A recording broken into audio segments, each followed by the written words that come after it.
The Fasta is a six-book Latin poem written by the Roman poet Ovid and published in 08 AD. Ovid is believed to have left the Fasta incomplete when he was exiled to Tomish by the Emperor Augustus in 08 AD. Written in elegiac couplets and drawing on conventions of Greek and Latin didactic poetry, the Fasta is structured as a series of eyewitness reports and interviews by the first-person vates with Roman deities, who explain the origins of Roman holidays and associated customs, often with multiple etiologies. The poem is a significant, and in some cases unique, source of fact in studies of religion in ancient Rome, and the influential anthropologist and ritualist J.G. Fraser translated and annotated the work for the Loeb Classical Library series. Each book covers 1 month, January through June, of the Roman calendar, and was written several years after Julius Caesar replaced the old system of Roman timekeeping with what would come to be known as the Julian calendar. The popularity and reputation of the Fasta has fluctuated more than that of any of Ovid's other works.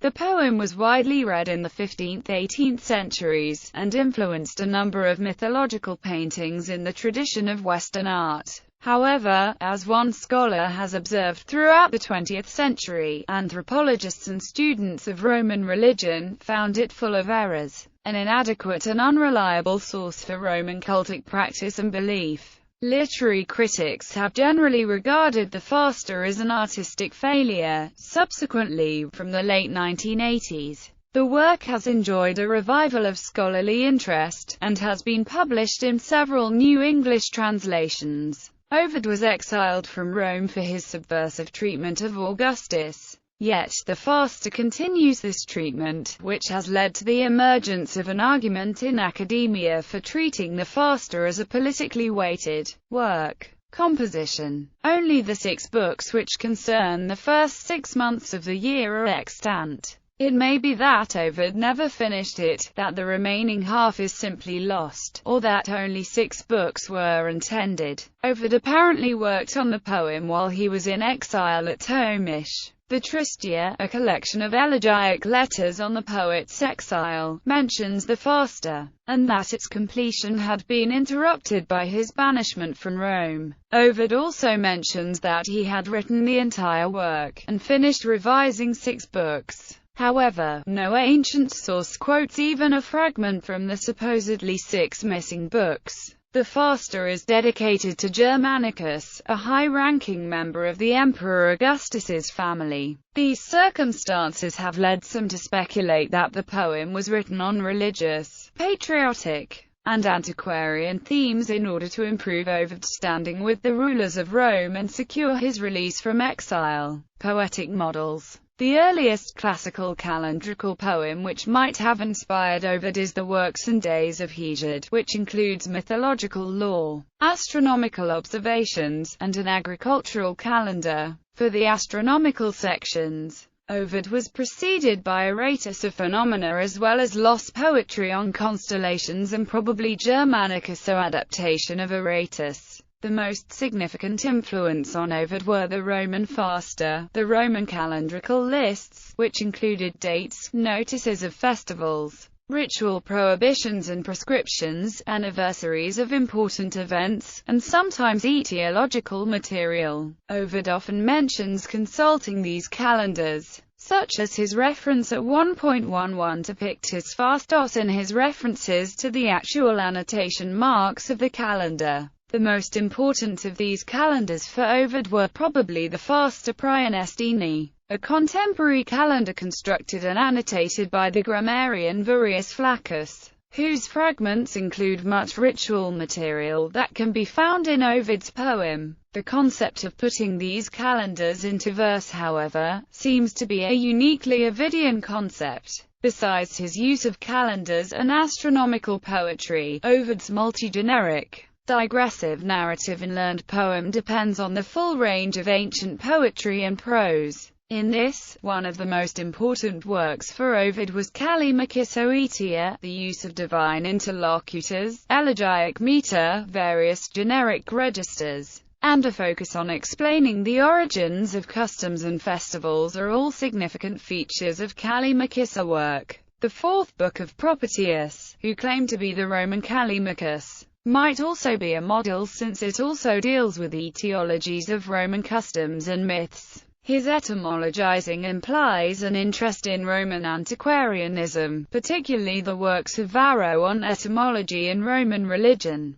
He similarly makes use of much Roman history writing, which must include lost historical poetry as well as the annal tradition. In his longer narrative sections, Ovid makes use of tragedy, epic poetry, elegy, and Hellenistic mythological poems. For some episodes, the sources Ovid used are untraceable. On the Roman side, Ovid particularly focuses on and employs Virgil's Aeneid neclogues, most notably in the long section on Anna in Book 3. As in the Metamorphoses, Ovid's use of Virgil is multifaceted. He often prefers to invert or abbreviate Virgil's episodes. Ovid will regularly deliberately pass over material covered in the Aeneid and expand a small section or a neglected episode into an elaborate narrative. Contents. The poem is an extensive treatment on the Roman calendar or Fasta. Each of its separate books discusses 1 month of the Roman calendar, beginning with January. It contains some brief astronomical notes, but its more significant portions discuss the religious festivals of the Roman religion,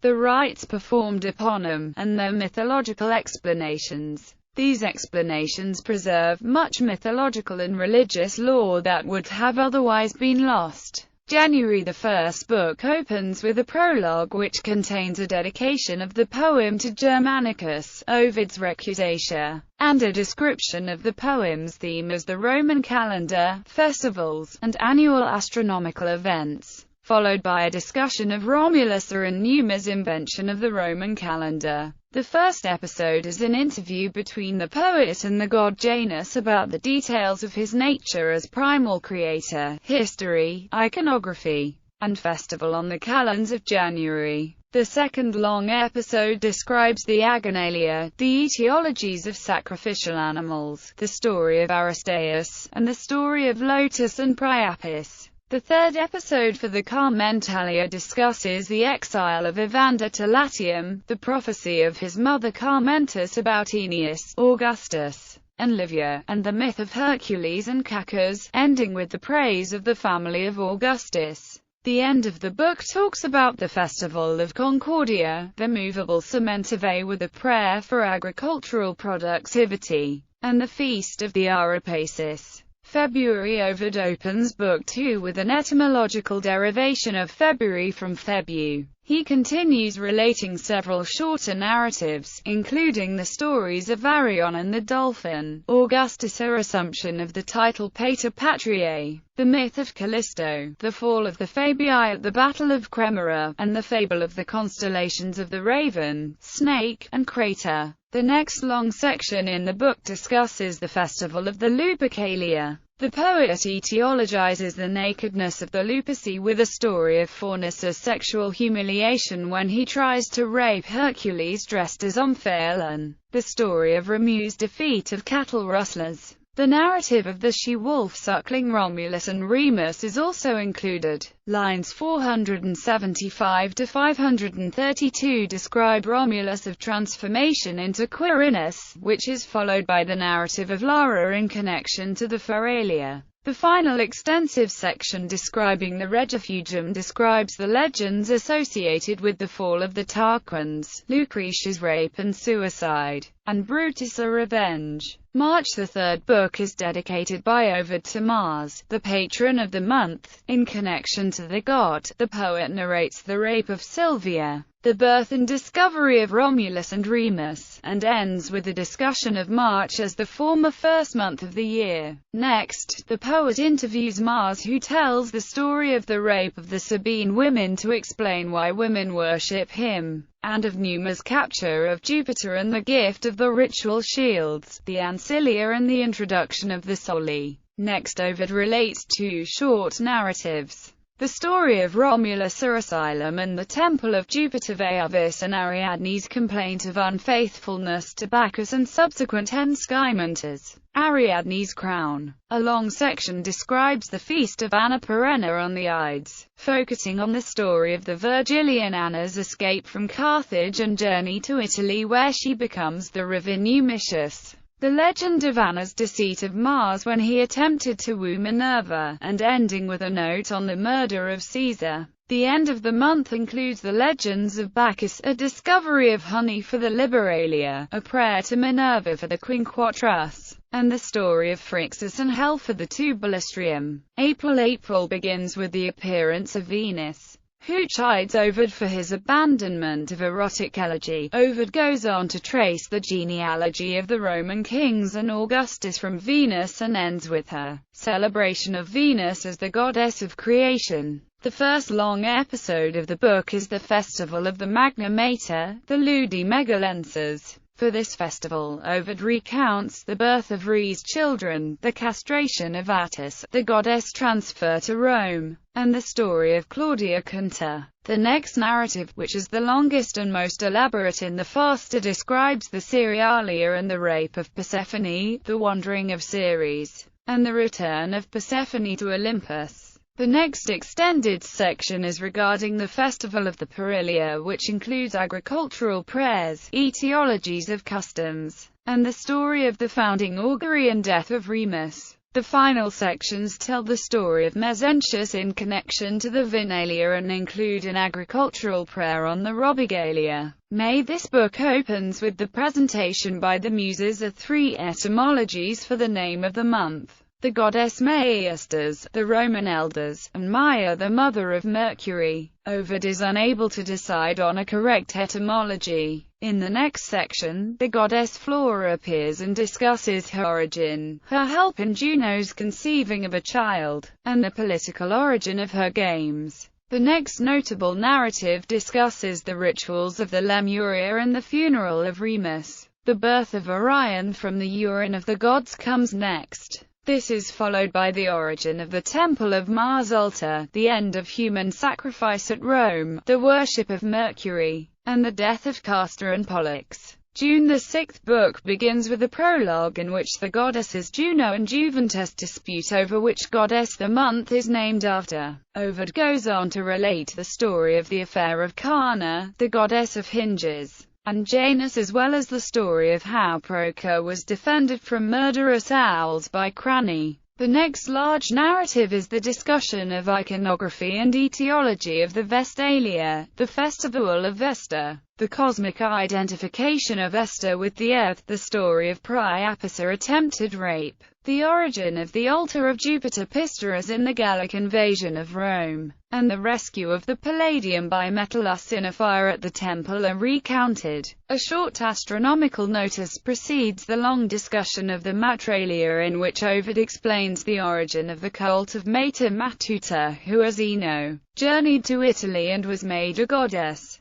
This is followed by the story of the murder of King Servius Tullius, a lover of Mater Matuta. The Lesser Quinquatrus, a legend, follows about the exile and return of Roman flute players. The final notable episodes of the poem are the punishment of Aesculapius and the praise of Marcia by Clio. Critical responses to the Fasti. Politics and the Fasti. One of the chief concerns that has occupied readers of the Fasti is its political message and its relationship with the Augustan household. The poem contains a great deal of material on Augustus, his relatives, and the imperial cult, as signaled in the preface by his address to Germanicus that explains that he will find festivals pertaining to your house, often the names of your father and grandfather will meet you on the page. A current trend in Fasti scholarship has been towards a subversive and cynical reading of Ovid's voice in the poem. Carol Newlands has read the poem as particularly subversive of the regime and imperial propaganda. She believes that several passages point to the problem of curtailed free speech and artistic freedom under the empire without an influential patron to protect artists.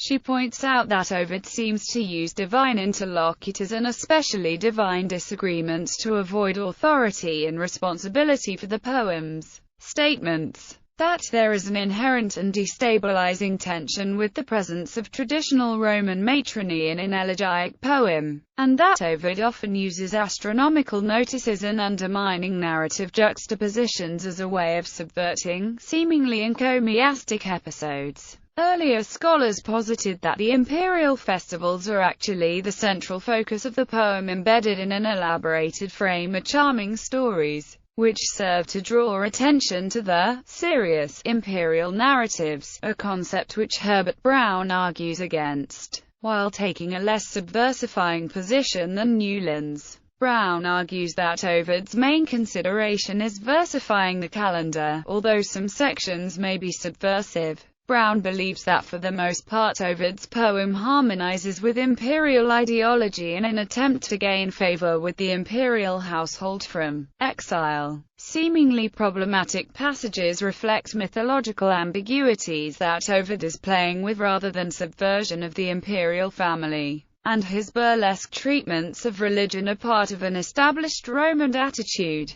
The poetics of the Fasta. Other readers have chosen to focus on the poetics of the Fasta rather than political themes. Murgatroyd's work has particularly focused on the cinematic style of Ovid's work, which he shows employs elaborate and often highly subtle devices to create a vivid picture within a confined narrative. Murgatroyd particularly looks at Ovid's relationships with other authors, notably Livy and Virgil, and traces how Ovid uses their narratives to construct his own identity in relation to his predecessors in a spirit of friendly competition. He has also traced the progression of Ovid's narrator through the divine interviews from a seemingly naive and somewhat overwhelmed poet to a full-fledged Vates who ends up in command of the narrative process.